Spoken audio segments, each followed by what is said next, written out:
The mysterious disappearance of a Markham woman, a homicide investigation. Tonight, the search for Yuk-Ying Mui, her last known whereabouts, and the concerns from family and police. Good evening. The real estate agent's been missing since Friday. Her loved ones say it's unusual not to hear from her. Police say her disappearance is suspicious. CTV's Mike Walker joins us live with more on the investigation. Mike. Well, Michelle, Nathan, York Regional Police say Mui was last seen leaving her home here in Markham in the Warden and 16th Avenue area. Police did locate her vehicle in Scarborough on the day of her disappearance, but she is still nowhere to be found. Where is Yuk-Ying Mui? That is the question homicide detectives are trying to answer after the suspicious disappearance of the Markham real estate agent last Friday. The 56-year-old hasn't been heard from or seen since. This is out of character for her, and her family and our investigators are concerned now for her well-being. Mui, who also goes by Anita, was last seen by her family leaving her home in the Warden and Baycliffe area around 9:30 Friday morning. Police say she last spoke to her family at 11 that same morning. That afternoon, police found her vehicle, a Mercedes-Benz SUV, in a plaza parking lot in the Warden and Finch area. But they say Mui was not in the vehicle and her whereabouts remain unknown. We don't know where she was going. As you know, as realtors are, their schedules can be quite all over the place, so we're not sure. That would be something that our investigators would look into, is what was her schedule, what was she doing, where was she supposed to be? At our Richmond Hill brokerage, the office is closed, concern mounting among neighboring business owners. She's a very nice person, very successful woman, so I was very shocked when I heard the news. So I'm just wondering why this will happen. They say Mui often helped businesses with any tenant issues, often seen working late at night in her office. They say they last saw her on Wednesday, but never noticed anything suspicious. I wish she is okay. Praying Mui is found safe. Investigators are still trying to determine Mui's plans not only for last Friday but throughout the weekend, and are appealing to anyone who may have seen her vehicle here in Markham or in the Toronto area, or may have any information about her disappearance, to come forward. Reporting live, I'm Mike Walker. Michelle, back to you. Thank you, Mike. Some breaking news tonight: a rescue and an arrest in a ravine near Bathurst, north of Shepherd. Emergency crews search for a woman at the bottom of a steep wooded area. The incident believed to be connected to a crash nearby. Our Natalie Johnson joins us live with the details. What have you learned, Natalie? Hi, Michelle. Well, it was a very dramatic few moments here in North York as emergency responders prepared for a high-angle ropes rescue. It all began just over an hour ago. The 911 call came in, reports that a woman had fallen over the side of a ravine in a heavily wooded area. It was unclear whether she had been injured by the fall. Emergency crews arrived here at the scene with a specialized apparatus, preparing to have to lift her out of this ravine. Eventually, they did locate her, and from the sounds of it, were able to carry her across the creek at the bottom of the ravine. This is all video that was captured by our CTV News helicopter up above.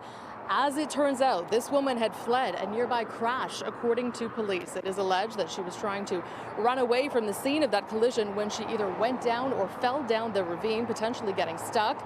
Again, that video from the CTV News chopper capturing the moment that she was found by emergency officials, taken into custody by police officers. They say that she's being assessed as a precaution, but it does appear that she is uninjured. She is now under arrest. Police say charges for fail to remain at the scene of the crash are likely. Reporting live near Bathurst and Shepherd, I'm Natalie Johnson. Nathan, over to you.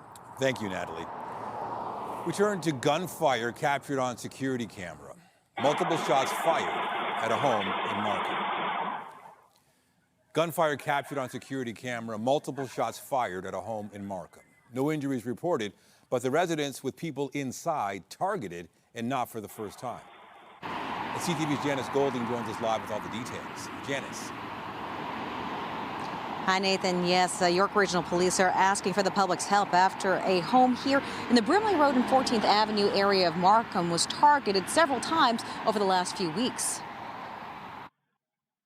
You can see a dark-colored car pull up. And then at least a dozen shots are fired at a Markham home, a bullet piercing the front windshield of a minivan in the driveway. By day, the home looks like this, bullets shattering the front door, tearing through aluminum siding, the garage door also riddled with bullet holes. Can you tell us how you're feeling at all? Can you say anything to us at all? No. While a resident declined to speak to us today, police say the home was occupied at the time of the shooting, which took place Friday night at 11:30 p.m.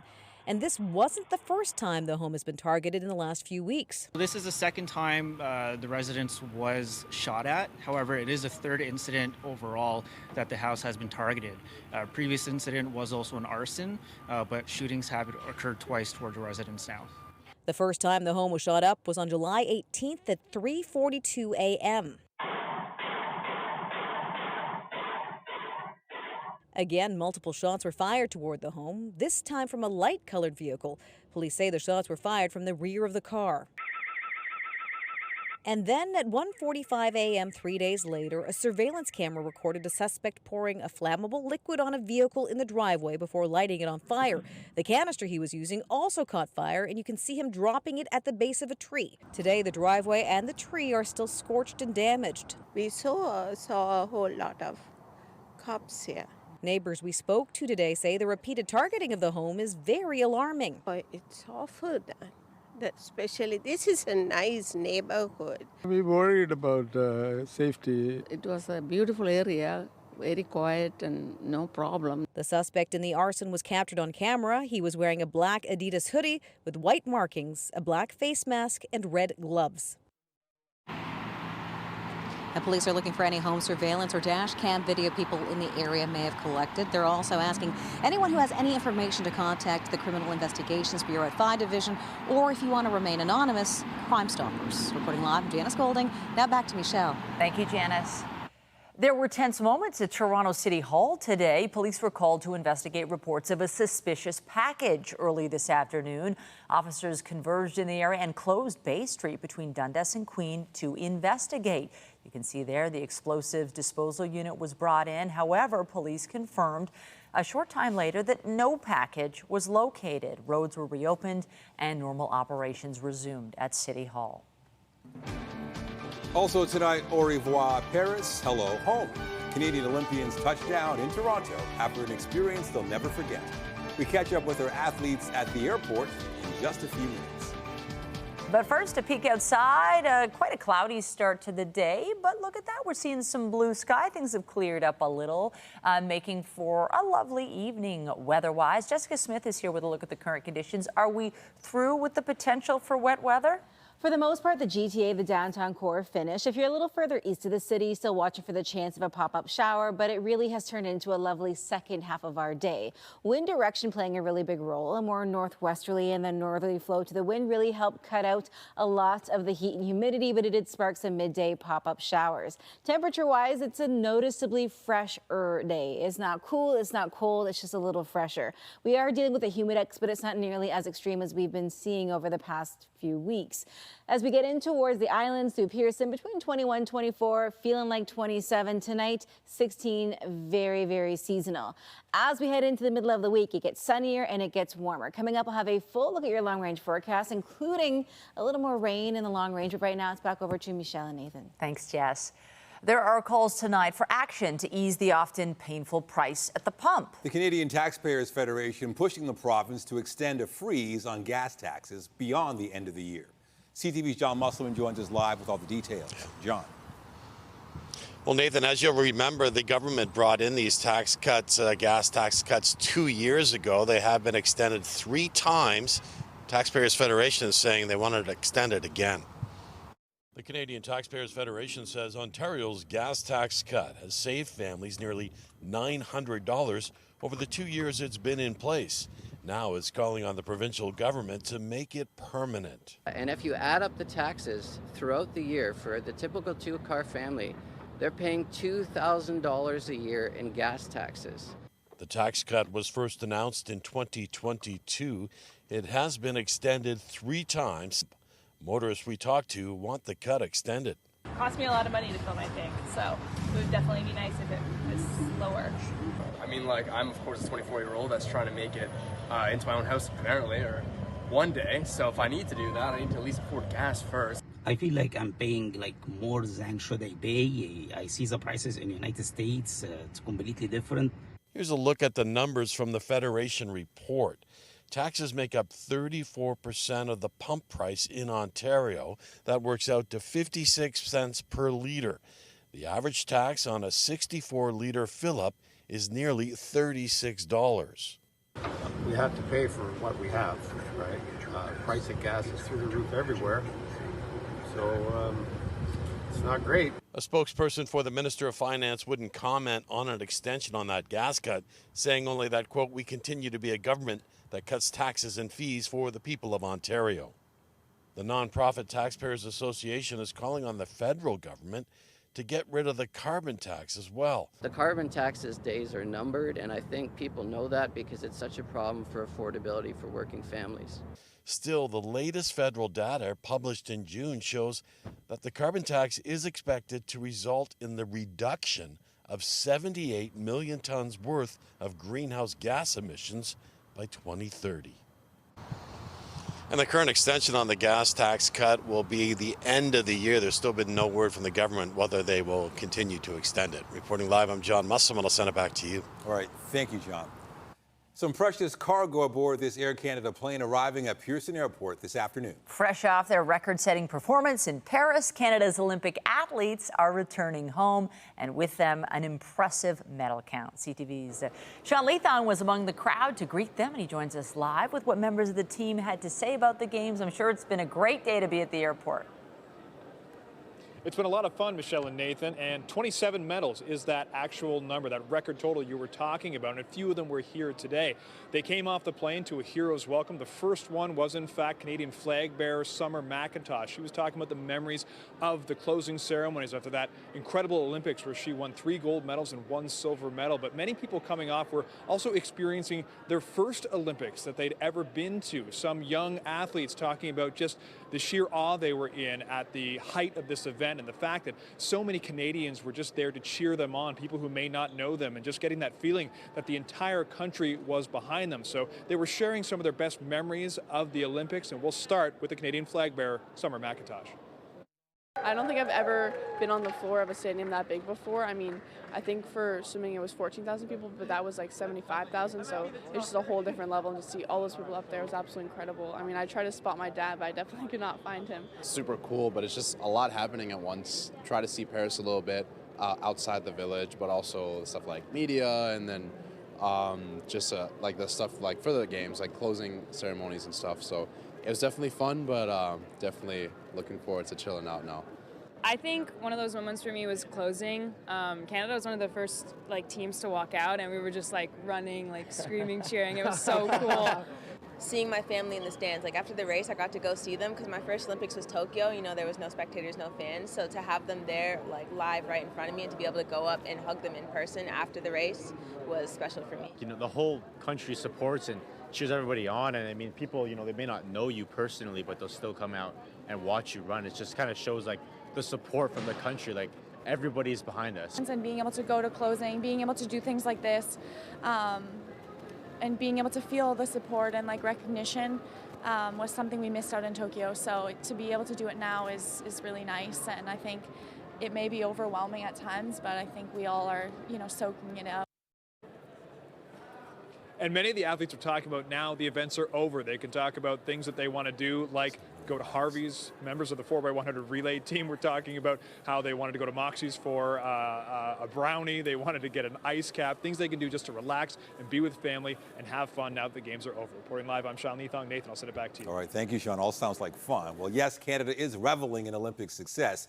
And as Sean mentioned, a record-breaking summer games for our team, with 27 medals at a non-boycotted event. CTV's Christina Tenalia has a look now at the many highs and some lows for Canada at the Paris Games. There's a lot to celebrate. Canada won the most medals in any summer games since the boycott-plagued Olympics 40 years ago in LA. 9 gold, 7 silver, and 11 bronze. 27 medals, 317 athletes, and 2 scandals. The game started on a low note, but progressed with a flash and a splash. I feel immense pride in all of our nation's athletes who performed so well. Closing ceremony flag bearers, swimmer Summer McIntosh. This is definitely something that I'll appreciate and hold close to my heart forever. And hammer thrower Ethan Katzberg, igniting the pride of a nation with memorable performances and results. Wrapping up the summer of summer, 17-year-old McIntosh from Toronto tallied 3 gold, 1 silver, and set 2 Olympic swimming records. She is Canada's first triple gold medalist. Katzberg, he is Canada's first Olympic gold medalist in any throwing event in 120 years. I had a good idea that it was a good throw. We are showcasing this for the very first time on the Olympic stage. A first for breaking at the Summer Games, and a gold medal for Vancouver's Phil Wizard Kim in the inaugural event. For Toronto's Josh Liendo, a silver in swimming, the first Black Canadian swimmer to win an Olympic medal. We were sitting in a circle in the hotel crying our eyes out. From swimming to scandals for the women's soccer team after coaching staff were caught using a drone to spy on one of its opponents. The women made it to the quarterfinals, eventually losing to Germany. Markham's Andre DeGrasse failed to qualify for the 200-meter sprint, unable to defend his gold medal from 2020 after his coach was tossed from the games over misconduct allegations. DeGrasse and his teammates later captured gold in the men's 4x100-meter relay, providing some redemption for his rocky start. Canada won its most medals ever at a Summer Games in Los Angeles in 1984, 44 medals, and Team Canada will have a chance to beat that record when that same city hosts the Games next in 2028. Christina Tenalia, CTV News, Toronto. There is a new development tonight in a story we've been following for weeks now. A third person has died as a result of an outbreak of listeria infections linked to recalled plant-based beverages. Public Health Canada has recalled several types of Silk brand milks, as well as Great Value brand almond milk. There are 20 confirmed cases of listeria linked to this recall. 15 people have been hospitalized. A man's been arrested after a Toronto police cruiser was rammed during a carjacking investigation.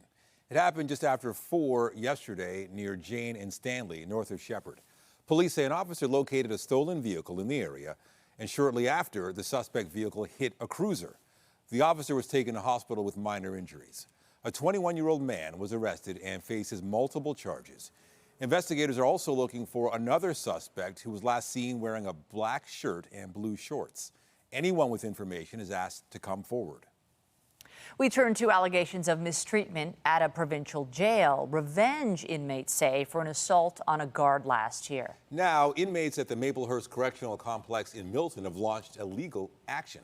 And as CTV's Scott Lightfoot reports, Ontario Solicitor General's office is investigating. The allegations date back to December after an inmate assaulted a guard at the Maplehurst Correctional Complex. Other inmates allege that after that person was removed, the rest of the population was unjustly targeted by guards in the hours and days that followed. Removed one by one, zip-tied, strip searched. They used pepper spray, stun grenades. Inmates also allege that guards in full riot gear pointed non-lethal weapons with laser sights at them. Their cells were emptied and trashed, and they were returned to those cells wearing nothing but boxer shorts while cold winter air was blown in as staff wore winter coats and hats. They were treated worse than caged animals for something that none of them had any involvement in, and many have described at least what appears to be permanent trauma from it. Lawyer Alison Craig represents 3 inmates in the facility and is seeking a remedy through the courts to deal with what she believes are charter rights violations. There's sort of 2 options. One is that the charges are stayed, which essentially means the prosecution is ended as a result of state misconduct. The other option would be significantly reduced sentences. In a statement, a spokesperson for Ontario's Solicitor General told CTV News Ontario expects all public safety personnel to act with the highest level of professionalism, and the vast majority do. We can confirm the ministry has launched a comprehensive internal investigation. As these matters are before the court in relation to this event, we are unable to comment further. Alison Craig says Maplehurst has been plagued with problems from overcrowding to excessive lockdowns for years, and she hopes bringing this incident to light light could bring change to the institution. I cannot imagine that anybody truly thought what they were doing was appropriate in any way, shape, or form, other than just to sort of send a message. And obviously, they appeared to have been of the belief that there would be no repercussions. Scott Lightfoot, CTV News. The city announced 2 projects that will provide 120 new affordable homes. Mayor Olivia Chow was at 35 Bellevue Avenue in Kensington Market to announce 78 housing units will be built on the site of a city-owned parking lot. The units will be dedicated to those experiencing or at risk of becoming homeless and will be rent geared to income. Another site at 11 Brock Avenue in Parkdale has also gotten the green light to start construction on 42 affordable homes. Having housing means we can save lives. We can create hope. And imagine a year from now, on this parking lot, a brand new 4-story building. 78 people are going to find home and find hope. And they could heal. The city has already gotten a funding commitment from the federal government for the Parkdale site and says it is confident they will also get nearly $29 million from the Rapid Housing Initiative for the Kensington Market site. In Jasper, evacuees can start returning this Friday, about 3 weeks after fleeing wildfires. This decision is possible now that the criteria for re-entry have been achieved at an unprecedented rate. Residents will be able to see their homes, but likely won't be able to spend the first night there. Authorities have restored some basic emergency services, including ambulance and police, but there would not be enough resources to accommodate those whose houses were damaged. For those whose homes were destroyed, there are no resources or accommodations available yet. The return date also applies to Jasper National Park. Meanwhile, there are 474 active wildfires across Canada right now. Amid concerns of a wider war in the Middle East, the federal government is once again warning Canadians not to travel to Lebanon, and those who are there now should come home. We see that the risk of escalation is real. The challenges in the region are significant. We are making certain preparations to be able to support in the event that everything gets much, much worse. But the situation is so difficult that we may not be able to get all Canadians out. That's why while the airports are still open, while there is an opportunity, we're encouraging and asking all Canadians to please leave Lebanon while there are commercial routes available. Israel and Iran-backed Hezbollah militant group in Lebanon have been exchanging fire since the war between Israel and Hamas began. There are more than 21,000 Canadians registered as being in Lebanon. The chief commissioner of the Canadian Human Rights Commission is resigning. Burju Ditani has agreed to step down after an investigation into comments he made in the past related to Israel. The investigation did not find any indication that Ditani has anti-Semitic beliefs, but it found he intentionally omitted a different name he had used in the past during the application and interview process. Ditani was due to start in the role last Thursday, but agreed to take a leave while the justice minister considered how he should respond.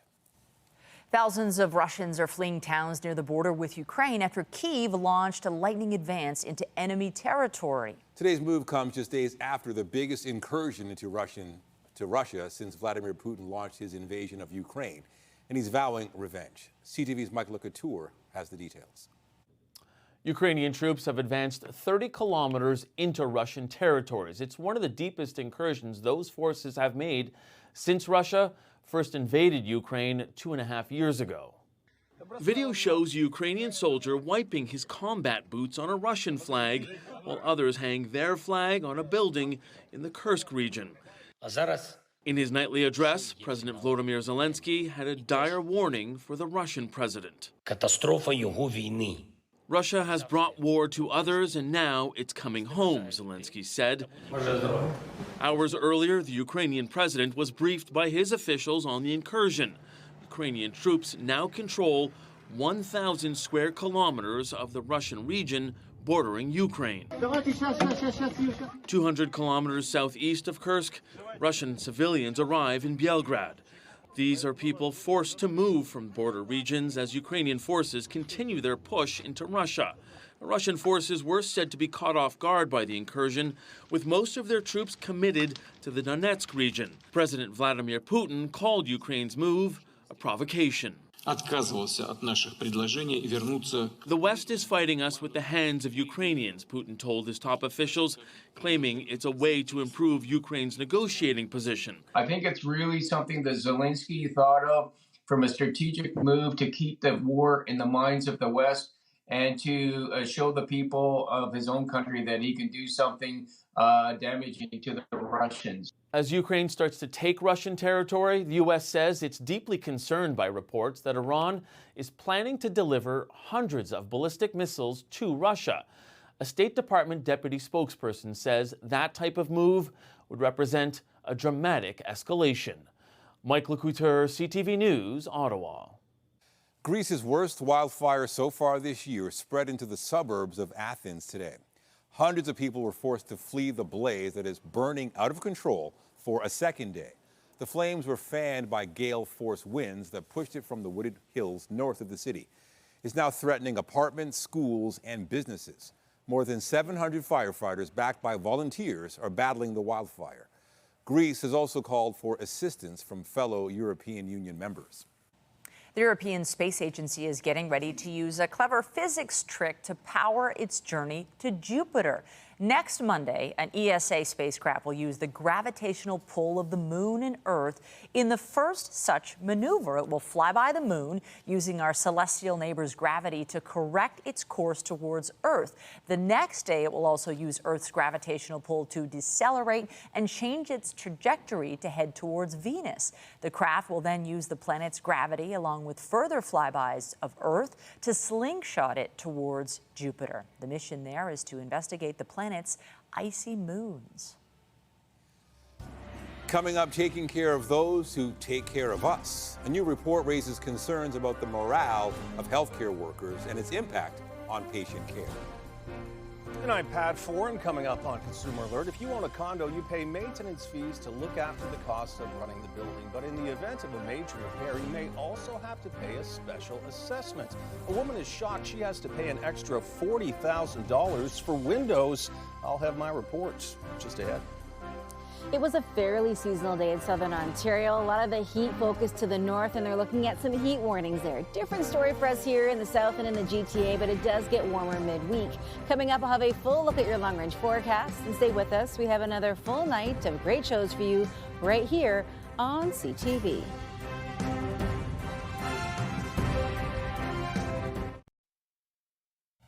When you own a condominium, the common expenses are shared by all owners, which is usually covered by monthly maintenance fees. But in the event your building needs a major repair, like new elevators, a boiler, or replacing balconies, you could have to pay additional costs. Here's Pat Foran and a Consumer Alert. Pat. Thanks, Michelle and Nathan. There are 900,000 condos in Ontario, and some of them are now more than 50 years old. As buildings age, they may need renovations. One condo owner was shocked to be told she must pay an extra $40,000 to replace her windows.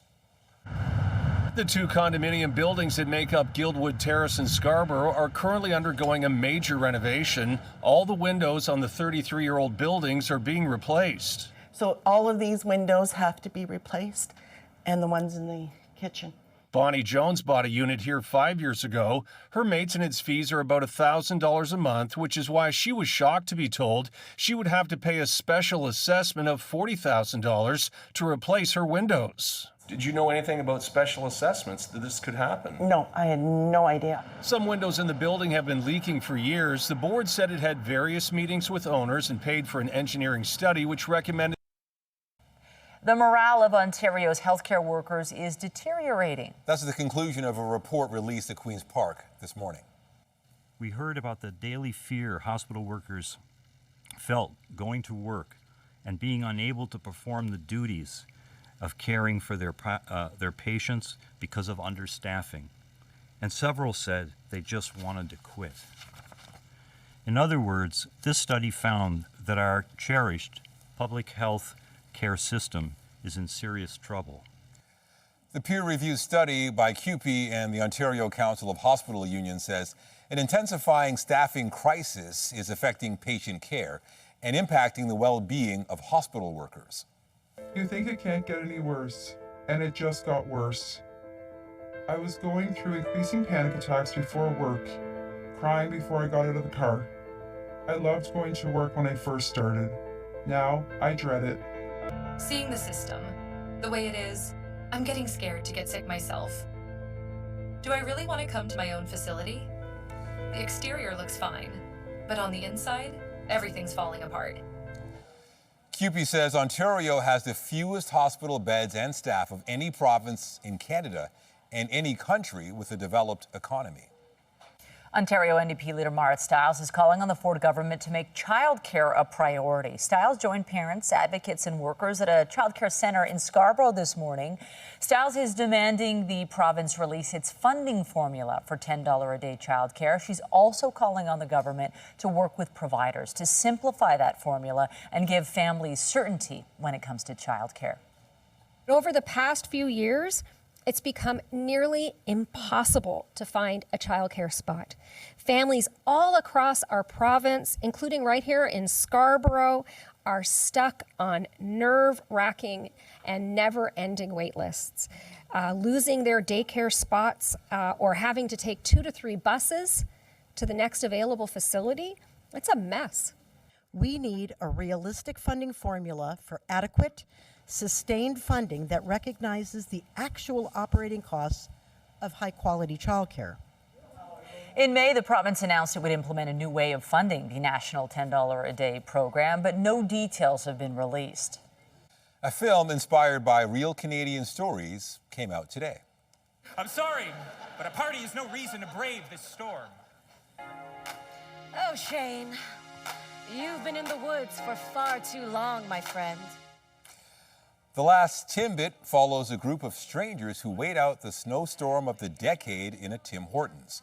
Filmed in front of a live studio audience at Toronto's Elgin Theatre, The Last Timbit premieres exclusively on Crave today.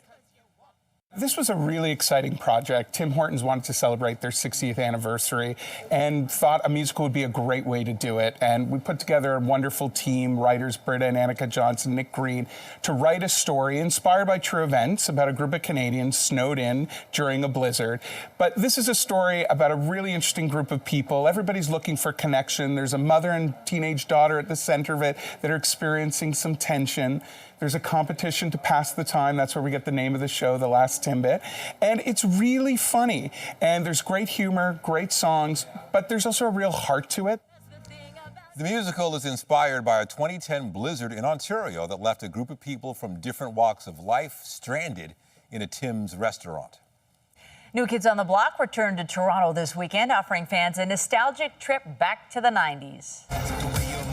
It's like I'm losing it, like an illusionist. You got me confusing. It's like I got to have you. Abracadabra, wanna reach out and grab you. It's like magic. The Magic Summer 2024 tour is a reimagining of their 1990 tour of the same name. Back then, the boy band played a sold-out show at the CNE Stadium. Now they have a new album, their first in 11 years, and the Hangin' Tough Quintet is ready to treat fans to all the hits Saturday and Sunday night at Budweiser Stage. Today, Jordan Knight talked about his roots on this side of the border. Both his parents are Canadian. They would bring us to Canada all the time in the summer. We'd stay at my grandparents' cottage on Lake Erie. We'd go into Toronto, the big city. They were in Dunnville, and so they were more like outskirts, rural type situation. And my uncles, my aunts, cousins, all from that area. So it's definitely feels like going back home for us. Paula Abdul and DJ Jazzy Jeff will open this show. It's the only Canadian date on their U.S. tour.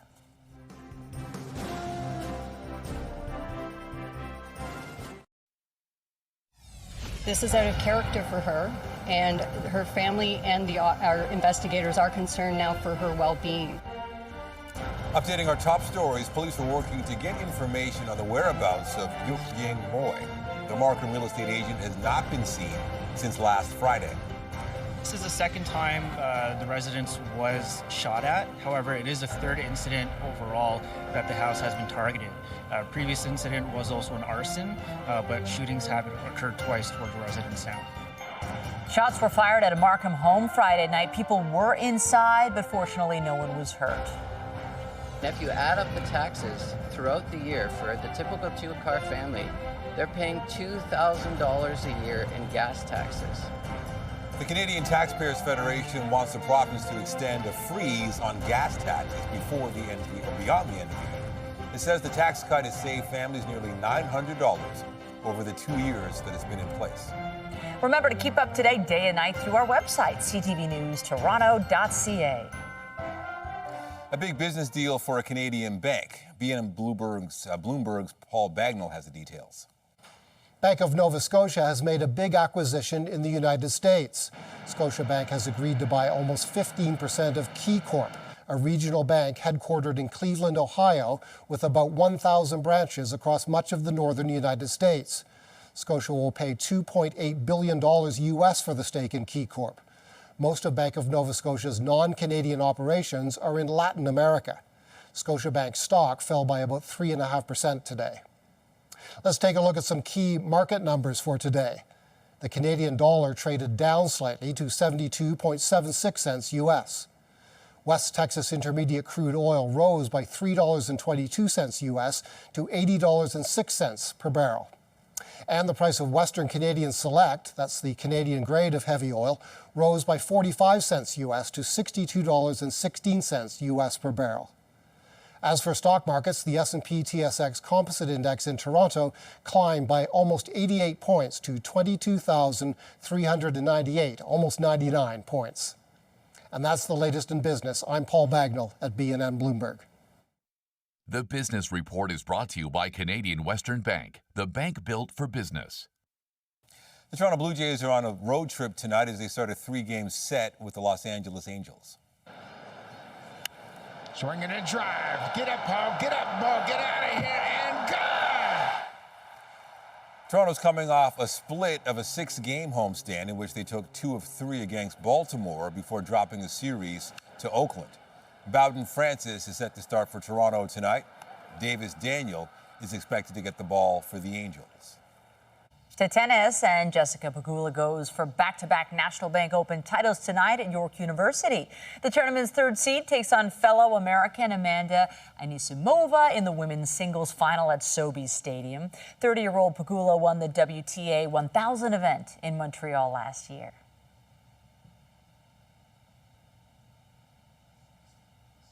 Tonight, Canada paving a new path in cardiac care. It was about 2 weeks after the implant that I went on a hike. New cutting-edge pacemaker technology tested for the first time in Calgary. Later on CTV National News. And a reminder, the CTV News at 6 podcast is available as a download every weeknight. And a special hello to those of you listening to the newscast live on Newstalk 1010. Get Toronto's top stories, breaking news alerts, and watch live. Download the CTV News app. Tomorrow, tourists targeted by taxi scams. $2,300. The red flags to watch out for. Definitely something suspicious happened to us. So you're not taken for an unfair ride. Tomorrow on CTV News at 6. Finally tonight, cutting the grass is usually considered a chore. It is a chore, but that is not the case in Petersfield, England.